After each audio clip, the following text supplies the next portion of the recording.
Hello नमस्कार, आप सभी का फिर से स्वागत है नई वीडियो के अंदर। आज हमारा ये चैप्टर 4 कंप्लीट हो जाएगा। आज हम इसका पार्ट 5 करने जा रहे हैं, जिसके अंदर हम 6 पॉइंटों के ऊपर ही स्टडी करेंगे। छोटी छोटी बातें हैं, इंपॉर्टेंट बातें, बेसिक बातें हैं। तो सबसे पहले हम मृद भांड के बारे में पता करेंगे कि कैसे हमें जो मिट्टी के बर्तन हैं प्राप्त हुए और कैसे कैसे मिले, ठीक है ना। फिर हम प्रतिमाएं, जो मूर्तियां मिली है, तो आप जानते हो कि सबसे ज़्यादा हमें मूर्तियां इसी सभ्यता के अंदर मिलती हैं।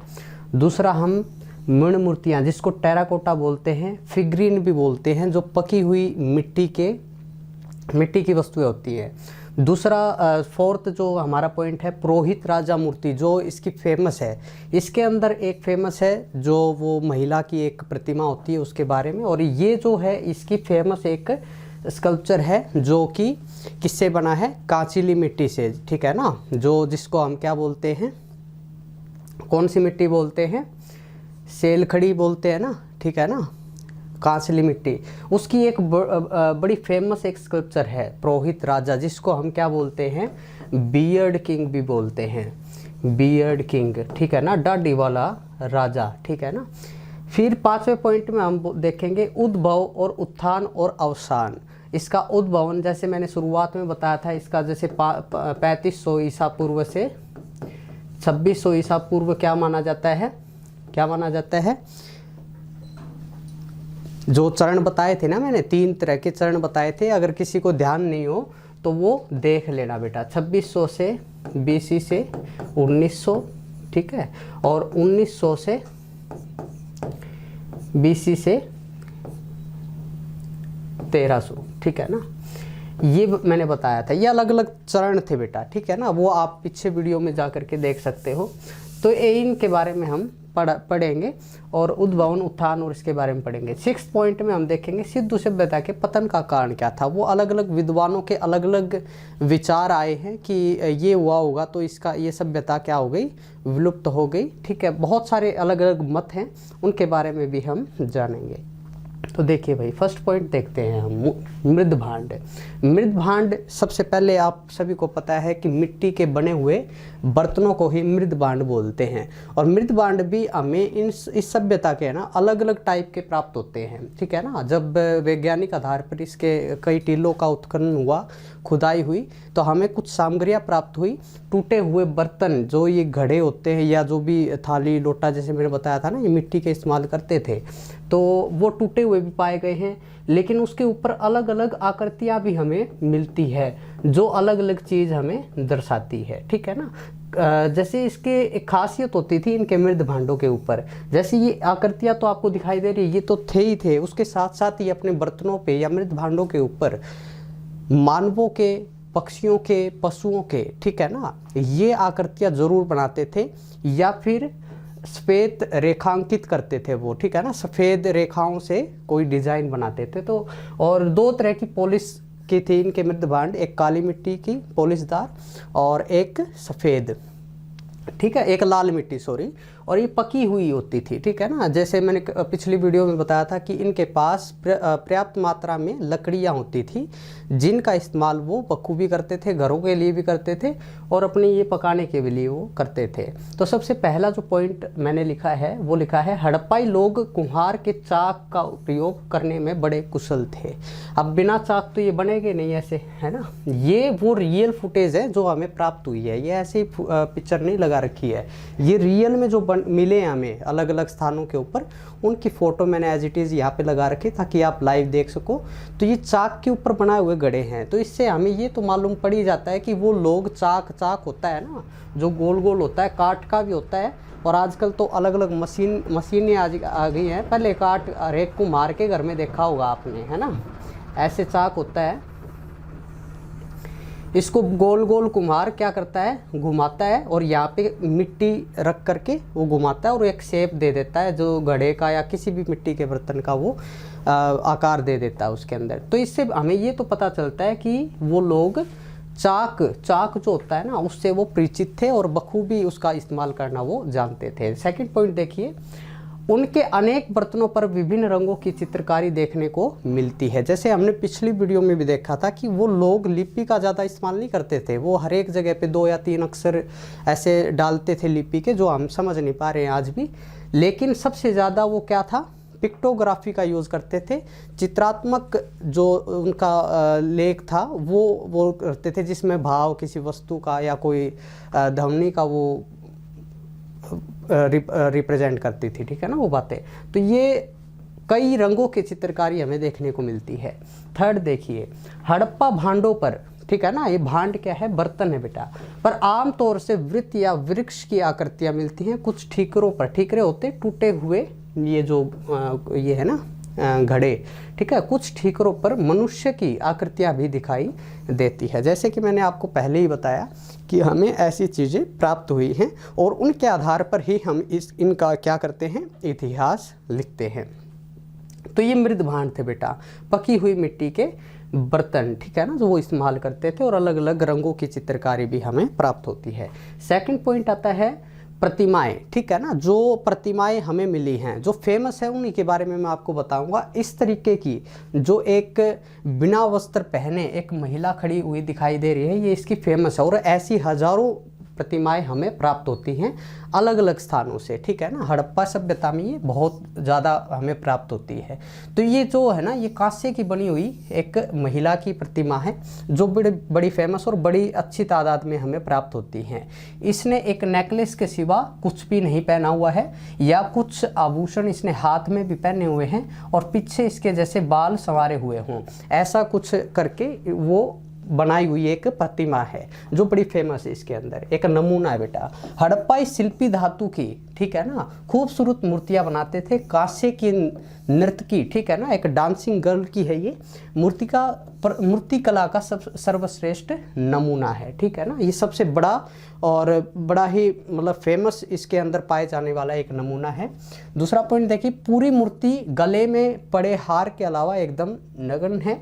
कुछ हड़प्पाई प्रस्तर प्रतिमाएं मिली हैं। प्रस्तर होता है पत्थर की, कुछ पत्थर की मूर्तियां भी हमें मिलती, कुछ मिलती हैं, ज़्यादा नहीं मिलती हैं, ठीक है ना। मिस्र और मेसोपोटामिया की तरह यहाँ पे हमें पत्थरों की मूर्तियां बहुत कम मिलती है, ठीक है ना। तीसरा पॉइंट देखिए, सेलखड़ी की एक मूर्ति के बाएं कंधे तथा दाएं हाथ के नीचे अलंकृत वस्त्र और फिर सिर के पीछे उस बालों का छोटी लटे बुनी हुई पट्टिका द्वारा सवारी गई है, ठीक है ना। एक ये जो स्कल्पचर है, ये इस स्कल्पचर की बात नहीं हो रही है बेटा, इसके बारे में हम आगे पढ़ेंगे।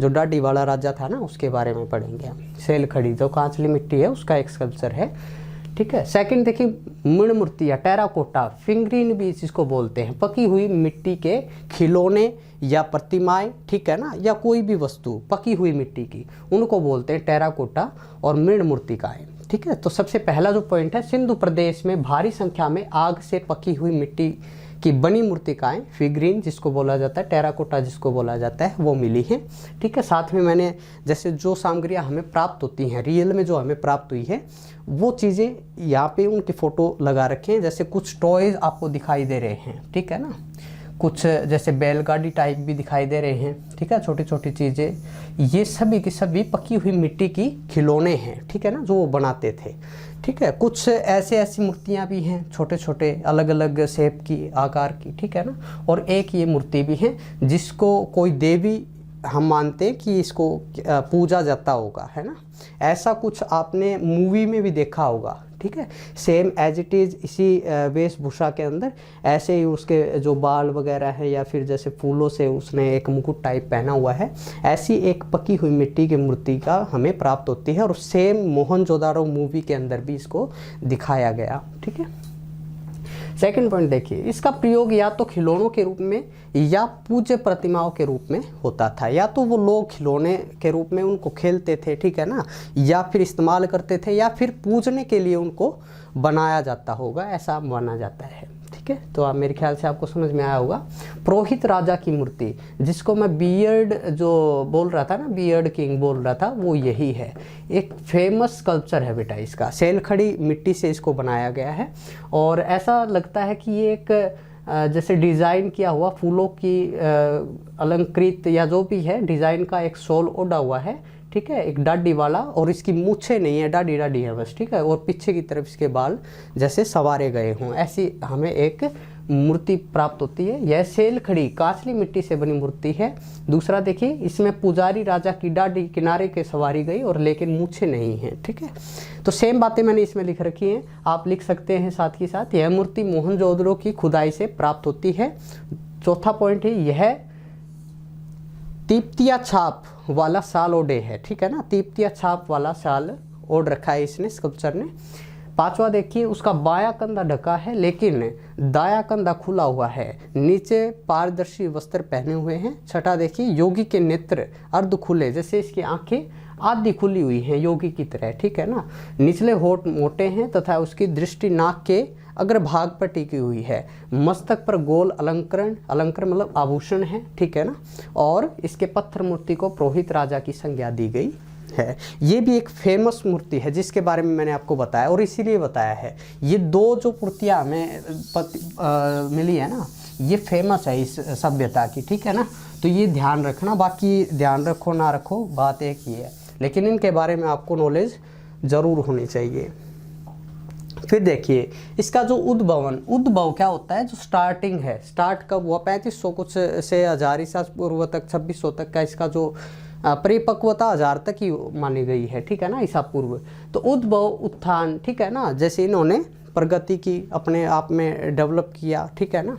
तो उनके बारे में क्या था, फर्स्ट पॉइंट देखिए, परिपक्व हड़प्पा संस्कृति का अस्तित्व मोटे तौर पर 2600 ईसा पूर्व से 1900 ईसा पूर्व के बीच रहा, ठीक है ना। उस टाइम पर ये जैसे व्यापार के बारे में भी जानते थे, पशु पालन करने लगे थे, कृषि पर आधारित हो गए थे, कृषि करने लगे थे, ठीक है, अलग अलग अनाज उगाते थे, अलग अलग मुद्राओं मतलब इन्होंने मोहरे बना रखी थी, उनके आधार पर वो व्यापार भी करते थे। तो ये परिपक्व हड़प्पा संस्कृति है, परिपक्वता, ठीक है ना। जो परिपक्वता चरण है वो 2600 ईसा पूर्व से 1900 ईसा पूर्व के बीच रहा।